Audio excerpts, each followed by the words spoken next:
Good morning friends, welcome to Kana Commerce classes. In last class of internal reconstruction part 1 we did alteration of share capital.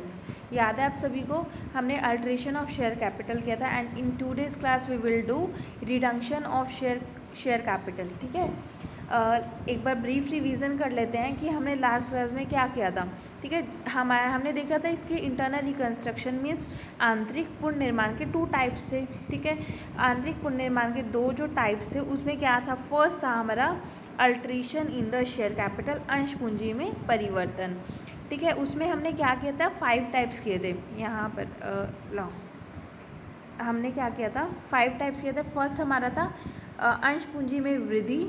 ठीक है, second हमारा था अंशों का एकीकरण कर देना, जो 10 वाले थे वो 100 रुपये में कर दिए थे, है ना, उसका एकीकरण कर दिया था.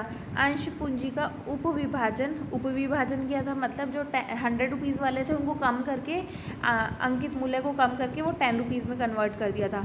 ठीक है, फोर्थ क्या था हमारा, अनिर्गमित अंशों को रद्द कर देना, जो हमने अनइशूड शेयर्स थे ना, जिनको हमने इशू नहीं किया था. जैसे मेरी कंपनी के पास 5,000 मैंने सोचा था कि मैं इशू करूँगी, लेकिन मैंने 3,000 ही इशू किए थे और 2,000 मैंने इशू नहीं किए थे, तो उनको मैंने कैंसिल कर दिया, ख़त्म कर दिया. ठीक है, तो वो हो जाता है अनिर्गमित अंशों को रद्द कर देना. एंड फिफ्थ हमने किया था अंशों का स्टॉक में परिवर्तन करना. तो ये हमारा हो गया फिफ्थ. क्लियर है, लास्ट क्लास में ये सब हो गया था. एंड आज की क्लास में हमने करना है reduction of share capital. Reduction of share capital means अंश पूंजी में कमी. ठीक है, आज का टॉपिक है हमारा ये वाला, अंश पूंजी में कमी, रिडक्शन ऑफ शेयर कैपिटल. पहले क्या होता है, देखो अल्ट्रेशन, जब हम अंश पूंजी में परिवर्तन कर रहे थे ना, तो हमारी वो पूंजी थी, अंश पूंजी उतनी की उतनी ही रह रही थी, उसमें चेंजेस नहीं हो रहे थे, बट उसमें मतलब चेंजेस हो रहे थे लेकिन उसमें कमी नहीं हो रही थी. लेकिन आज हम क्या करें, अंश पूंजी में कमी करें. अब कमी करेंगे ना, तो इसके लिए प्रॉपर पहले प्रोसीजर फॉलो करना पड़ेगा, तब जाके हम रिडक्शन कर सकते हैं, अंश पूंजी में कमी कर सकते हैं. अब इसका क्या पहले प्रोसीजर क्या होगा, कभी भी कंपनी, भारतीय कंपनी अधिनियम 2013, कंपनीज एक्ट हमारा कौन सा चल रहा है, 2013. ठीक है, कंपनीज एक्ट जो 2013 है उसकी धारा 60 मतलब सेक्शन 66 में दिए गए प्रावधानों के अनुसार अपनी अंश पूंजी में कमी कर सकती है. लेकिन उसके लिए क्या है, कुछ कंडीशंस हैं और कुछ हमारे प्रोसीजर है. इन द सेंस अंश पूंजी में कटौती करने की शर्तें एवं प्रक्रिया. तो वो हमारा कैसे होगा, देखो सबसे पहले हमारा, जब हम कंपनी स्टार्ट करते हैं तो हमारे 2 डॉक्यूमेंट्स बनते हैं. फर्स्ट हमारा बनता है हिंदी में उसे बोलते हैं पार्षद सीमा नियम. ठीक है, और सेकंड हमारा बनता है अंतर नियम. अब देखो हमें जब भी आपको परिवर्तन करना होगा ना, अंश पूंजी में परिवर्तन करना होगा, सबसे पहले आपके अंतर नियम में लिखा होना चाहिए कि आप अंश पूंजी में कमी कर सकते हो. अगर आपका अंतर नियम में नहीं लिखा हुआ कि आप अंश पूंजी में कमी कर सकते हो या नहीं कर सकते, तो अगर उसमें नहीं लिखा हुआ ना, तो पहले उसमें लिखना होगा, पहले उसमें चेंज, मतलब देखो अगर तो आपका उसमें लिखा हुआ है, ठीक है, अगर आपका अंतर नियम में लिखा हुआ है कि आप चेंजेस कर सकते हो, अगर लिखा हुआ है अंतर नियम में तो ठीक है, आप कर लो. अगर अंतर नियम में ही नहीं लिखा हुआ, अंतर नियम में नहीं लिखा हुआ, तो पहले अंतर नियम को चेंज करो, उसके अंदर पहले लिखो कि हाँ आप चेंजेस कर सकते हो, फिर आप चेंजेस कर पाओगे. क्लियर है. अब यहाँ से स्टार्ट करते हैं. फर्स्ट पॉइंट में यही दिया हुआ है कि क्या करना है, किसी कंपनी द्वारा अपने अंशों में कटौती केवल तभी की जा सकती है जब इसके अंतर्गत इसे ऐसे करने की अनुमति, जैसे इसके अंतर नियम में इसे ऐसे करने की अनुमति देता हो. कंपनी के अंतर नियम में अंश पूंजी में कटौती के संबंध में प्रावधान न होने की दशा में कंपनी को पहले अपने अंतर नियमों में परिवर्तन करने की एक विशेष प्रस्ताव पारित करना होगा. क्लियर है. देखो अगर तो आपको क्या है, अंश पूंजी में कटौती मतलब कंपनी अंतर नियम में अगर ये अनुमति दे रहे हैं कि आप कर सकते हो, तो आप कर दो. ठीक है, कटौती कर लो, मतलब कमी कर लो. और अगर अंतर नियम में ये प्रावधान नहीं है, अगर अंश पूंजी में कटौती करने के संबंध में प्रावधान न होने की दशा में अंतर नियम में ये प्रावधान नहीं दिया हुआ कि आप नहीं मतलब कर सकते हो या नहीं, मतलब नहीं दिया हुआ कि नहीं कर सकते, तो पहले आप अपने अंतर नियम में परिवर्तन करो। ठीक है, अब अंतर नियम में परिवर्तन करने के लिए हमें एक स्पेशल रिजोल्यूशन पास करना होता है, विशेष प्रस्ताव पारित करना होगा।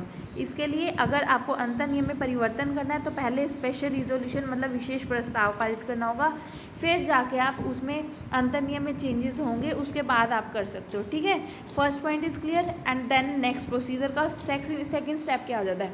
अब हमने अंतर नियम में अगर ठीक है दिया हुआ है तो आप कर लो, अगर नहीं दिया हो तो पहले अंतर नियम को चेंज करो। अब सेकंड पॉइंट क्या कहता है, अब हमने अंतर नियम में चेंज कर लिया। अब सेकंड पॉइंट में क्या है, अंश पूंजी में कटौती करने के लिए कंपनी को अपने सामान्य सभा मतलब जनरल मीटिंग, कंपनी की एक जनरल मीटिंग होती है, सामान्य सभा होती है, उसमें इस आशय का एक विशेष प्रस्ताव पास करना होगा और इस प्रस्ताव को पास करने के लिए 30 दिनों के अंदर एक कॉपी रजिस्ट्रार को भी भेजनी पड़ेगी।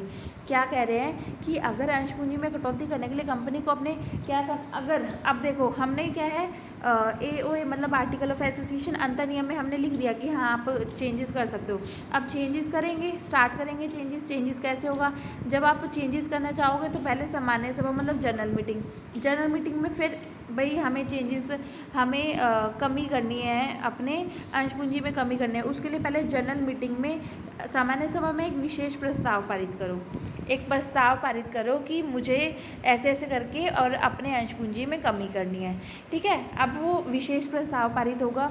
ठीक है, और उसके जब वो विशेष प्रस्ताव पारित किया उसके 30 दिन के अंदर जो वो कॉपी है ना उसको रजिस्ट्रार के पास भेज दो। क्लियर है।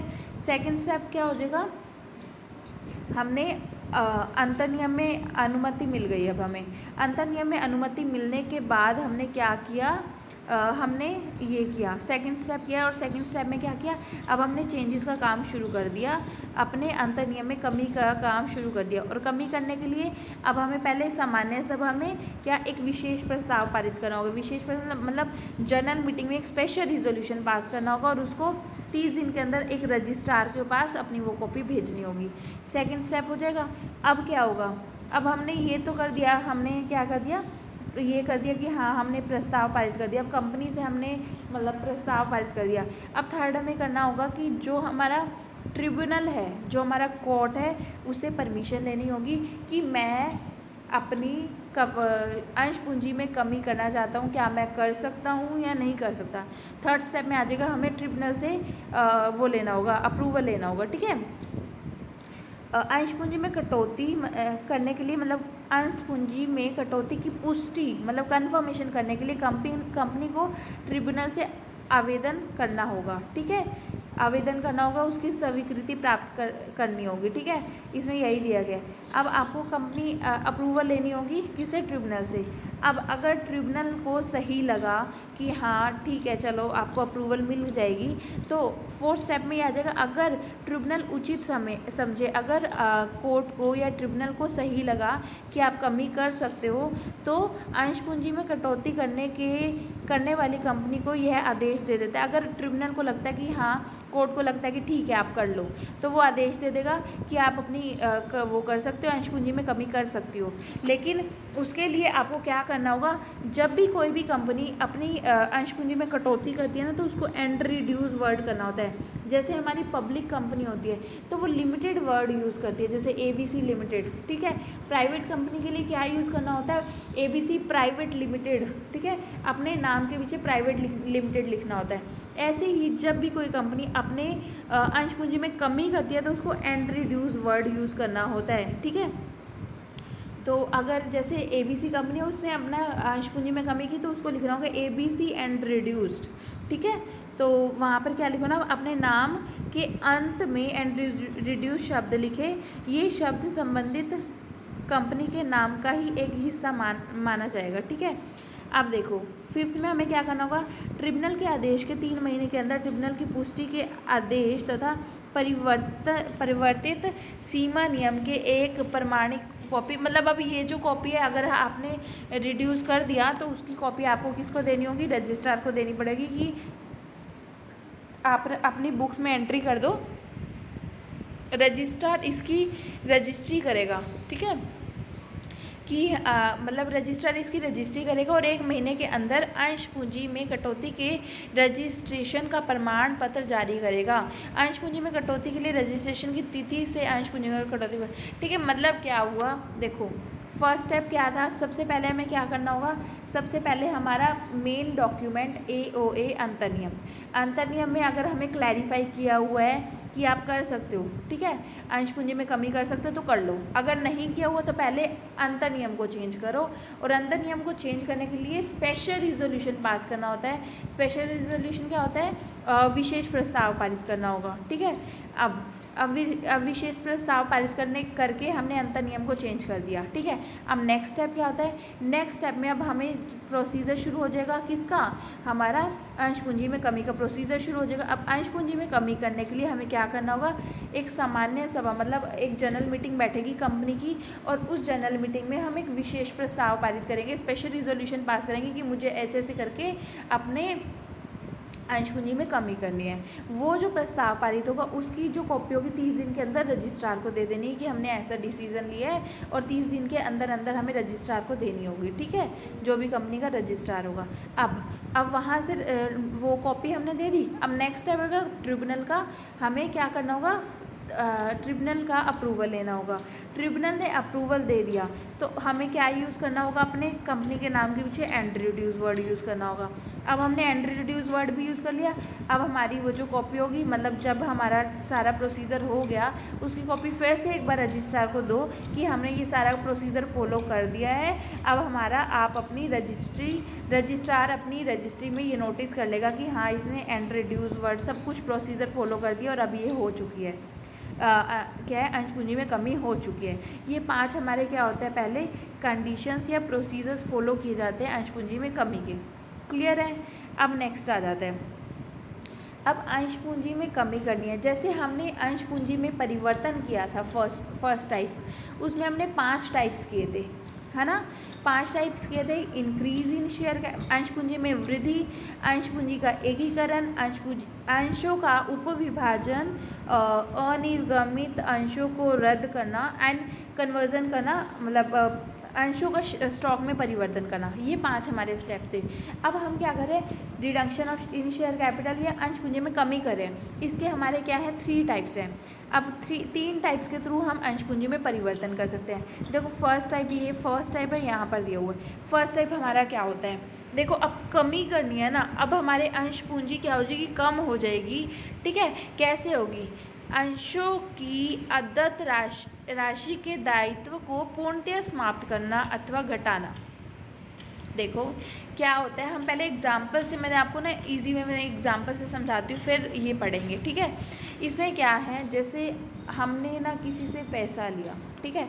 अब पैसा लिया, उसने कहा कि आप ना 4 इंस्टॉलमेंट में, जैसे मैंने एग्ज़ाम्पल लिया 10,000 रुपीज़ लिए मैंने किसी से, ठीक है, 10,000 मैंने रुपीज़ लिए।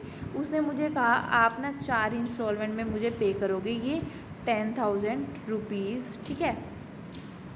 अब 4 इंस्टॉलमेंट कौन कौन सी होगी, पहली इंस्टॉलमेंट में मुझे 3,000, ठीक है, सेकंड में भी 3K पे करना, थर्ड में भी 3K पे करना, और फोर्थ में मुझे 1K पे कर देना। मैंने कहा ठीक है। अब क्या हुआ, अब मेरी उन्होंने मेरे से ना, क्या हुआ, पहले फर्स्ट इंस्टॉलमेंट थी, उन्होंने मेरे से मंगवाई कि 3,000 रुपये देकर जाओ। मैं गई, मैंने 3,000 रुपये दे दिए। सेकंड इंस्टॉलमेंट मंगवाई, मैंने पे कर दिए। थर्ड मंगवाई, मैंने पे कर दिया। अब फोर्थ उन्होंने अभी मंगवाई नहीं है, लेकिन ना पीछे से जिसको मैंने पैसे देने थे उन्होंने कहा कि आप ना चलो 1,000 रुपये पे मत करो, आपका ना यहीं पे सेटलमेंट हो गया, 10,000 का 9,000 रुपये में 9K में आपका सेटलमेंट हो गया है, अब आपको पैसे देने की ज़रूरत नहीं है। मतलब आप ये जो 10,000 रुपये ना, 10,000 रुपये 10K की जगह मुझे 9K पे कर दो, यहीं पर हमारा सेटलमेंट हो गया, आपको 10K पे करने की ज़रूरत नहीं है। मतलब अभी उसने क्या था, अभी उसने मंगवाए भी नहीं थे, 1,000 रुपये मंगवाने का टाइम भी नहीं आया था, उसने पहले ही सेटलमेंट कर दी कि आप रहने दो, आप मतलब 10,000 की जगह आप मुझे 9,000 ही पे कर दो, वहीं हमारा सेटलमेंट हो गया, ठीक है, अब आपको कुछ देने की ज़रूरत नहीं है। हमने कहा भाई ठीक है। अब ये पॉइंट आएगा, ठीक है। अब पढ़ते हैं इसको, क्या कह रहे हैं, अदत्त अंशों की अदत्त राशि। अदत्त राशि क्या होती है? जो कि मंगवाई नहीं गई। अदत्त मतलब अनकॉल्ड अप कैपिटल, जो कि अभी मंगवाई नहीं है, जिससे हमने पैसा लिया था, या मतलब जो कंपनी के शेयर होल्डर थे, मतलब कंपनी ने उससे वो वाला पैसा 4th इंस्टॉलमेंट लगा लो या फिर जो भी है, उससे वो ना मंगवाया नहीं है, मतलब फाइनल इंस्टॉलमेंट, उससे फाइनल कॉल बोलते हैं अकाउंट्स में, उसको बोलते हैं फाइनल कॉल, तो मतलब वो उससे मंगवाई नहीं है।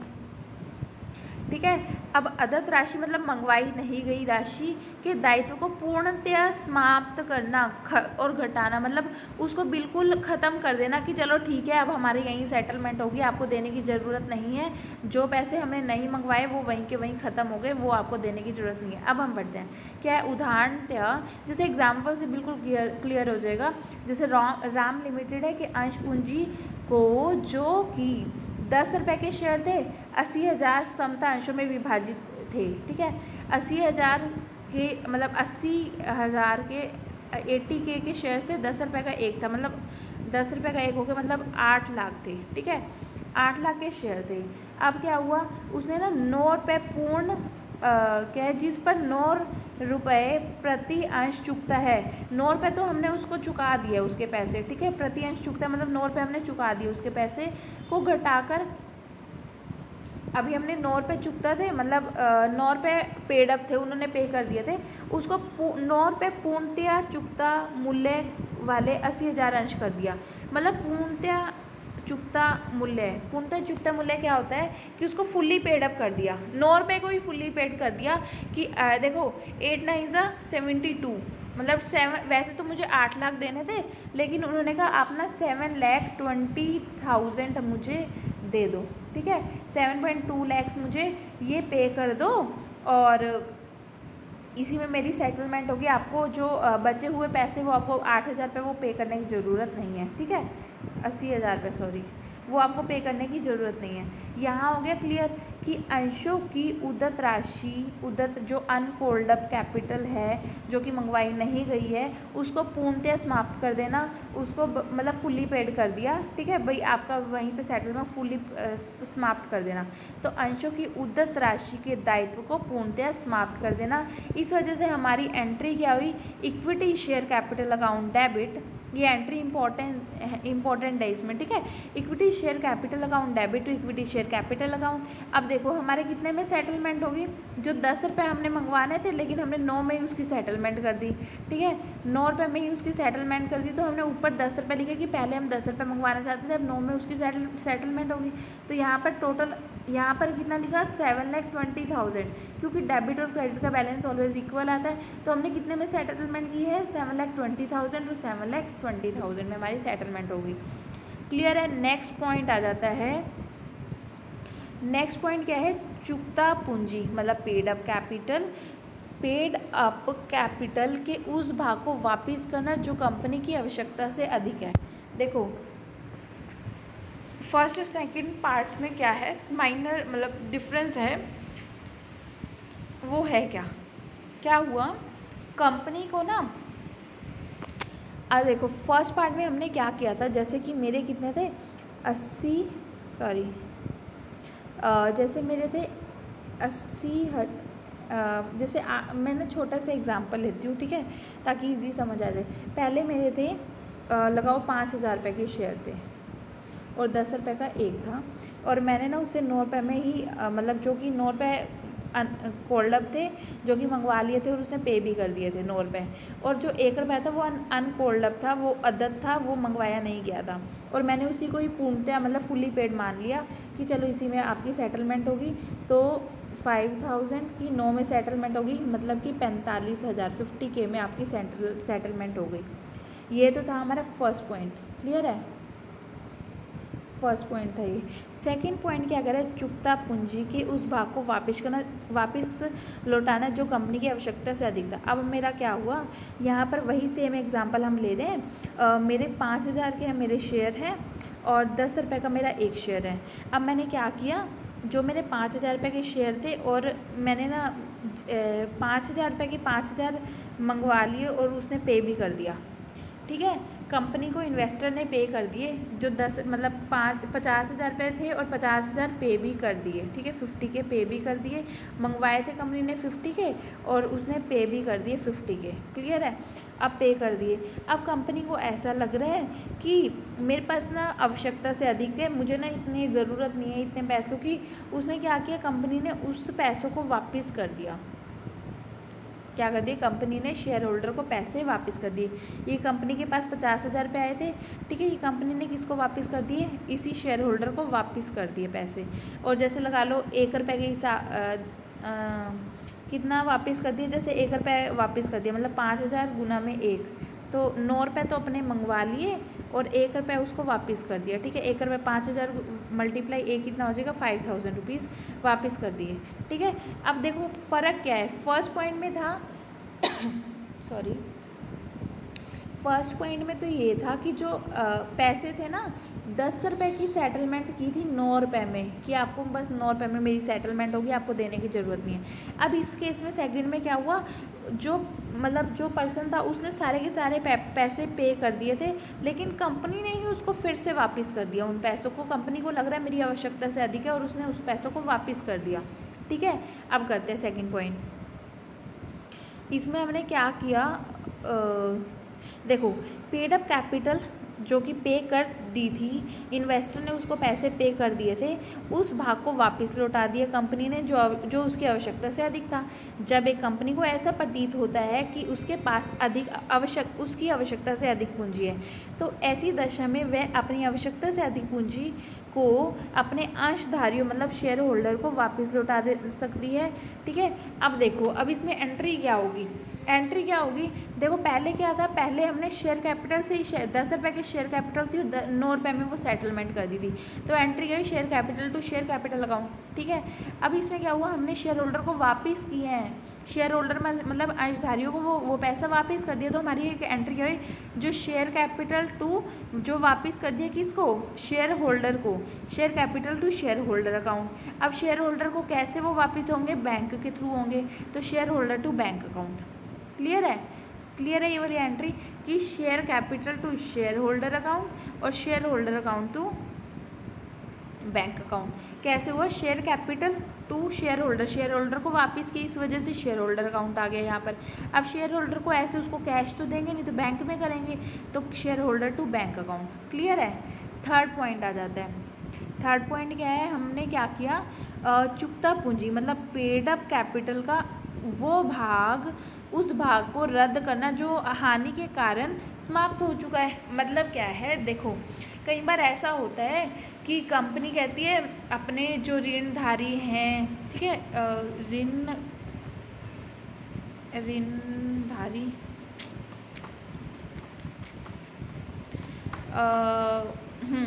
ठीक है, डिबेंचर होल्डर, ऋणधारी शायद बोलते हैं हिंदी में। तो क्या होता है इसमें ना ये होता है कि जैसे ना अब कंपनी ने क्या किया, अब कंपनी कहती है भाई ना मेरे पास तो ना इतने ही पैसे हैं, जैसे कि कंपनी ने ना डिबेंचर इशू किए या लोन वगैरह लिया, जैसे कि उसने ना 1 लाख का लोन लिया और कंपनी ने कहा अभी तो देखो मैं आपके ना 80,000 रुपये ही आपको वापस कर सकती हूँ, आप लेना चाहो तो लो, नहीं लेना चाहो तो मेरे पास तो पैसे हैं ही नहीं, या तो फिर मेरे को कंपनी बंद करनी पड़ेगी। कंपनी बंद करेंगे तो बिल्कुल भी पैसा नहीं मिलेगा। अगर मैं इंटरनल रिकंस्ट्रक्शन मतलब क्या होता है, इंटरनल रिकंस्ट्रक्शन आंतरिक पुनर्निर्माण करता हूँ तो आपको मैं 80,000 रुपये पे कर दूँगा, तो फिर वो रेडी हो जाता है कि ठीक है ना से तो बेटर है कुछ मिल जाए, है ना।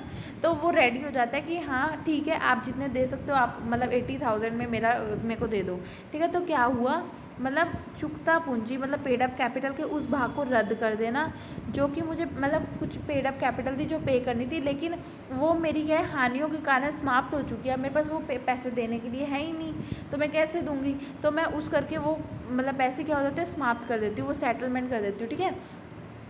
क्या ऐसा मान्यता यह देखा जाता है कि जब कंपनी के पास लगातार हानि हो रही है, ठीक है, हानि हो रही होती है, तो ऐसी स्थिति में उसके स्थिति विवरण संपत्ति पक्ष मतलब एसेट साइड में बहुत बड़ी राशि जो होती है संचित हानियों मतलब एक्यूमुलेटेड लॉसेस और फिक्टिशियस एसेट में दिखाई जाती है। और ना क्या होती है हमारे ना एसेट साइड में काफ़ी सारे लॉस दिखाए होते हैं, ठीक है, और हमारे ना काफ़ी सारा ना मतलब गुडविल भी दिखा देते हैं। लेकिन देखो अगर कोई कंपनी है जो अपनी गुडविल दिखा रही है कि हाँ मेरी इतनी गुडविल है, जिसके पास पैसे देने मतलब अपने पैसे देने के लिए पैसे ही नहीं है, तो उसकी गुडविल क्या होगी? तो गुडविल भी नहीं होगी, वो नेगेटिव होगी गुडविल। तो वो गुडविल को भी हम क्या मान लेते हैं? तो इस जो गुडविल होगी वो भी हमारा हानि ही मान ली जाती है इस केस में, ठीक है। तो उसकी संपत्ति की कुल कोई मूल्य नहीं होता है, मतलब उसकी गुडविल की कोई वैल्यू नहीं होती है, इस वजह से उसको लॉस मान लिया जाता है। इस स्थिति में उसका क्या हो जाएगा, मतलब वो जो है उसको रद्द कर दिया जाएगा। जो भी हानि मतलब सर क्या हो गया, जो भी चुकता पूंजी के उस भाग को रद्द कर दिया जो कि हानि में समाप्त हो गया था। अब मेरे पास पैसे देने के लिए नहीं है तो वो उसको हम क्या कर देंगे, ख़त्म कर देंगे। जैसे कि मेरे यहाँ पर क्या था 10 के मेरे को देने थे, ठीक है, 10,000 देने थे किसी को, लेकिन मेरे पास अभी 8,000 पे करने के लिए हैं और 2,000 मेरे क्या हो गए, ख़त्म हो गए। 2,000 मतलब वो मेरे पास है ही नहीं, तो मैं कैसे बोलूँ? तो उस भाग को मैं क्या कर रही हूँ, कैंसिल कर रही हूँ।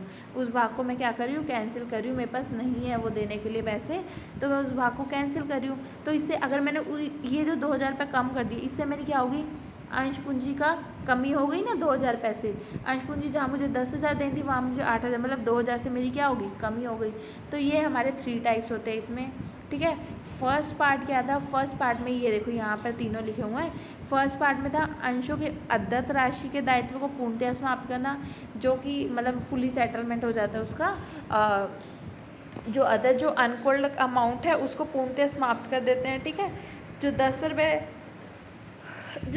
मंगवाने थे और 9 रुपीज़ में ही मैंने उसको सेटलमेंट कर दिया, पूर्णतः उसको समाप्त कर दिया जो अदत्त राशि थी, ठीक है। फिर आए चुकता पूंजी मतलब पेड अप कैपिटल को, उस भाग को वापस कर देना जो कंपनी के पास एक्सेस में है उसको हम रिटर्न कर देते हैं, ठीक है। तो भी मेरी कैपिटल कम होगी। और एक हो जाता है चुकता पूंजी की उस भाग को रद्द कर देना जो कि हानियों में समाप्त हो चुकी है। क्लियर है? ये 3 पॉइंट्स हो जाता है इसमें। Is is clear? सो इसके बाद हमारा प्रैक्टिकल क्वेश्चन है, थ्योरेटिकल तो यहीं ख़त्म हो जाते हैं। Okay, thank you class.